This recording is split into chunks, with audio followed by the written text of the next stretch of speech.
Today I'd like to talk about e-commerce and exports.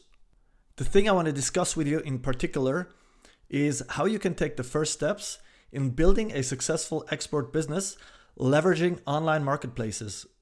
I'm making this video for a group of amazing Central American women entrepreneurs who I've worked with over the past 18 months. If you own a business yourself and you're looking to expand into e-commerce and sell to customers in the United States and Europe, you should stick around.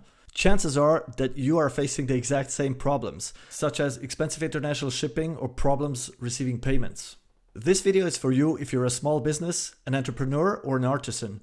I'm addressing this video to people that have very limited means to invest into e-commerce. This video is for you if you're based in an emerging market. By emerging markets, I basically mean any country that's based outside of the key e-commerce markets like China, the United States, or Europe. So you might be based in Latin America, Africa, or Southeast Asia. The key here is your ability to receive international payments. So you need to have a credit card and a PayPal business account, or you need a business partner that has access to both. You can check the video description below for a list of countries that support PayPal business. It's almost half of the world's countries.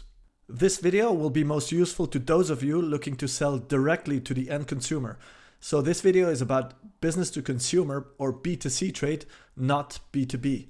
Also, because we only have limited means available to expand our business, I want to focus on online marketplaces for two reasons. First, it's much easier to create a shop on an online marketplace versus creating your own store from scratch. And second, online marketplaces are huge. According to Web Retailer, if you look at B2C trades, online marketplaces make up more than 50% of all of e-commerce. This is a super exciting time to live in. Right now, e-commerce is growing really fast and creating new opportunities for businesses like yours. I've spent 8 years working for eBay, and during that time, I've seen businesses all around the world grow and succeed. And in the past 2 years, I've had the privilege to work with sellers from places like Central America, Brazil, and Kenya to help them take the first steps in online exports. You can check the video description below to see their shops. The purpose of this video is to share our experience with you. I want to focus on actual examples of sellers that have seen success, and I want to look at the best practices and tools that they use. So here are the 4 key best practices. Number 1, do your market analysis before you put your product online.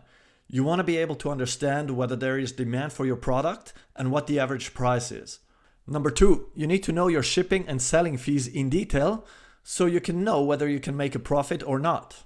Number 3, you should know the basics of how a search engine works so you can make sure your product ranks as high as possible. And number 4, you should know what kind of traffic and conversion rates successful sellers get and what kind of tools they use to boost their sales. So these are the 4 priorities that we'll focus on. And because my background is with eBay, we're going to use eBay as the example platform. But the best practices we discuss here apply to any platform really. So if you're looking to sell on Amazon, Etsy, or even Shopify, there's something in here for you. Now, before we dive into best practices, I want to talk a little bit about e-commerce in general and where eBay fits in.